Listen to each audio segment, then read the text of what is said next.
Hi friends, this is Susan Kane behind the camera from Unbridled Racing.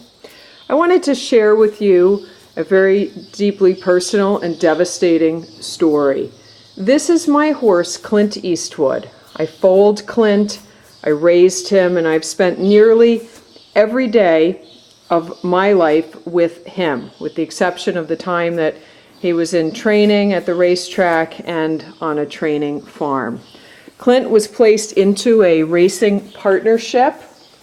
Wonderful, wonderful people who were interested in owning a New York bred racing horse and sharing the joy of thoroughbred racing and hopefully a victory.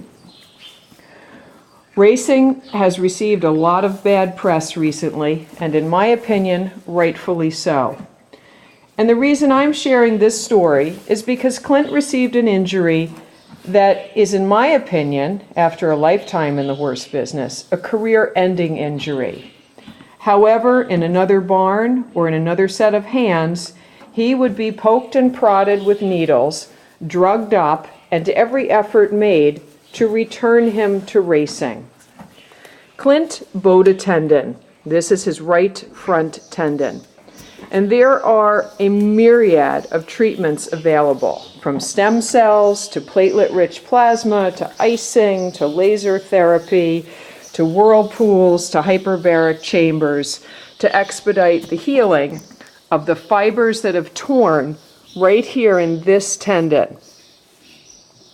And yes, all of those therapies do expedite healing, but they don't resolve the underlying problem, which is the fact that Clint, despite great conformation, great shoeing, and a training regimen that properly prepared him to succeed at the racetrack, did not suffice that he would have enough strength in his tendon fibers to hold up for the demands of racing.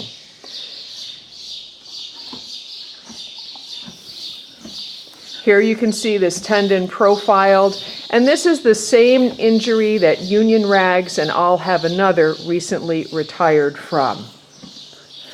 For racing to ever stop hurting itself and ever get on the right track, there needs to be honesty, integrity, and transparency. And first and foremost, a concern for the horse that is the heart and soul of the horse industry. This beautiful animal will go on to have a career as a show horse, alongside that of his 20-year-old mother, Dark of the Moon, who I retired as a broodmare after Clint was born. It is what we do with our horses and how we treat them that will make the difference as to whether the racehorse industry succeeds or fails. This is a horse, my friends, I personally have over $100,000 into. He is a complete loss financially.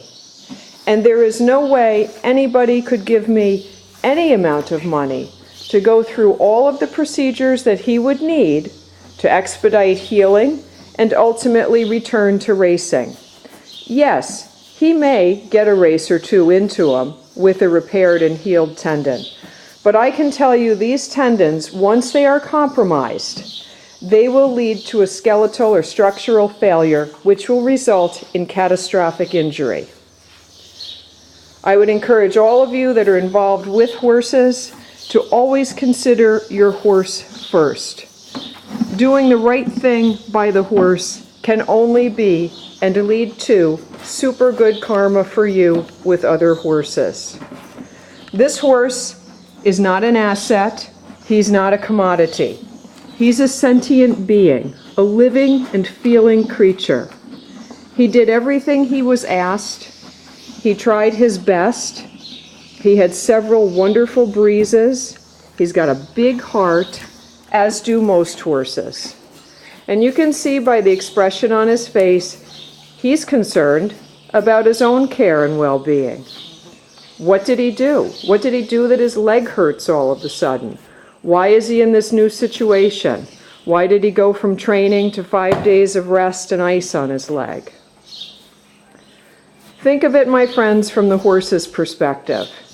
Here's an animal in beautiful condition. 70% of the American thoroughbred crop has gone to slaughter over the past several years for injuries like this, and completely unnecessarily so. Together, we can take the high road and make the change and be the changes that this industry needs to see.